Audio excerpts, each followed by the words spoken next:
1 साल बाद फिर ऊपर वाले ने उनको बेटा दे दिया। सब बहुत खुश थे। सुशील बाहों में उठाकर झूमने लगा। अपने बेटे को रीता बेड पर लेटी सुशील की आंखों में बेटे की मोहब्बत में निकलते आंसू देख रही थी।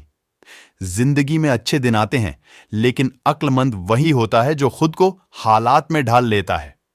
सुशील के 2 भाई जो सुशील से अमीर थे, उन दोनों भाइयों का अपना अच्छा खासा बिजनेस था, लेकिन सुशील का छोटा सा होटल था जिससे बस गुजारा हो रहा था।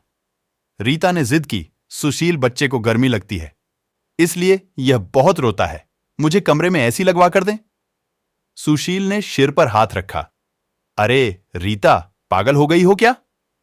मेरे पास नहीं है इतने पैसे एसी के लिए, रीता ने जिद की। मुझे ऐसी चाहिए, बस। कमरे में सुशील अपने बेटे को सीने पर लेटाकर खेल रहा था उसके साथ। रीता बस ऐसी लगवाने की जिद की बैठी थी। सुशील ने रीता का हाथ पकड़ा, अपने करीब किया। रीता, पता नहीं क्यों इतनी चिंती हो, तुम लगवा दूंगा। एसी ये लो, सो गया है मेरा राजकुमार, इसको लेटा दो। 2 साल बाद ऊपर वाले ने एक बेटी भी दी। वे दोनों बहुत खुश थे। हर अच्छी बुरी ख्वाहिश पूरी करता था सुशील, लेकिन फिर भी छोटी छोटी बातों पर उनमें झगड़ा रहता ही था। बेटा 4 साल का हो गया था, बेटी छोटी थी। सुशील का होटल का काम अच्छा नहीं चल रहा था। सुशील कुछ परेशान था। घर आया, देखा बेटे ने उसका लैपटॉप तोड़ दिया था।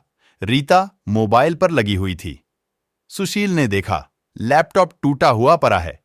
सुशील चिल्लाकर बोला, रीता ये क्या है? रीता ने देखा, ये आपके लाडले ने तोड़ा है।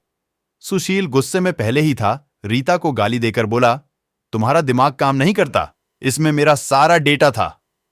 तुम पागल हो क्या? जाओ खाना लेकर आओ, उठ जाओ। रीता गुस्से में बोली।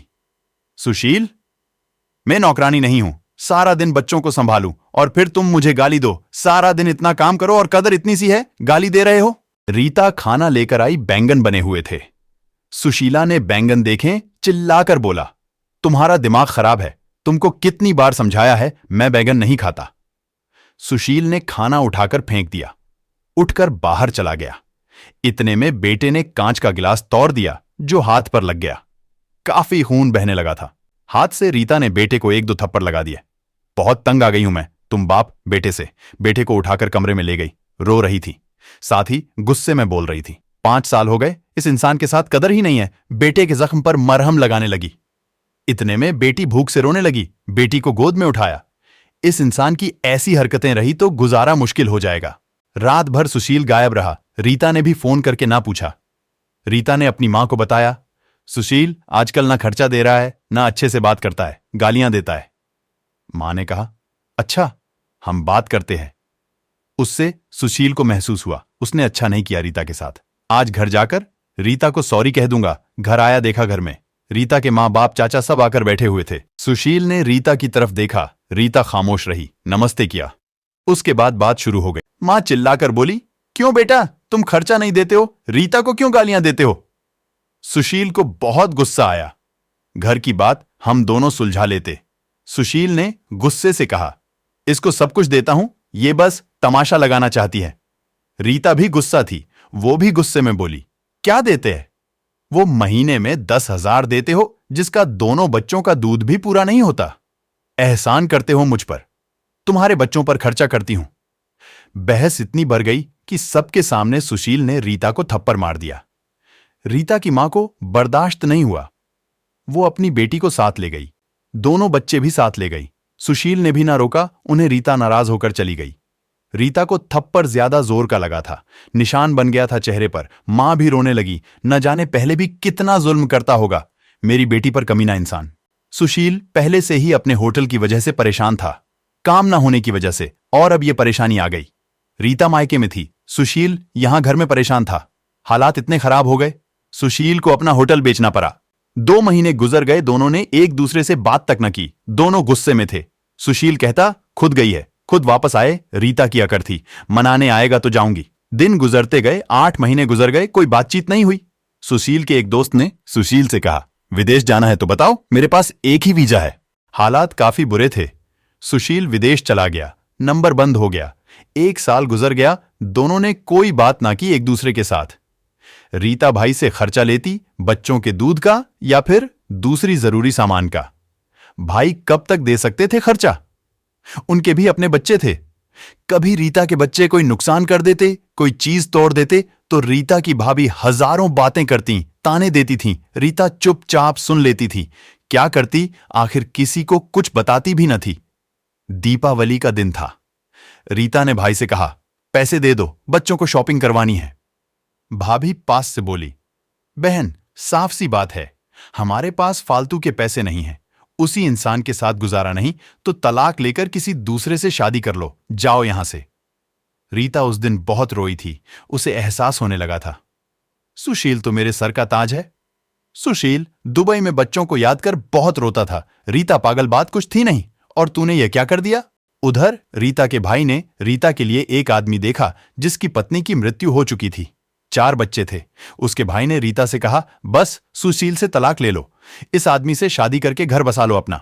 रीता की आंखें भीग गई थीं आंसुओं से। जल्दी से मोबाइल निकाला, सुशील को फोन लगाया। नंबर बंद आ रहा था। रीता रोने लगी, मुझे सुशील के पास ही जाना है, मुझे कोई शादी नहीं करनी किसी से।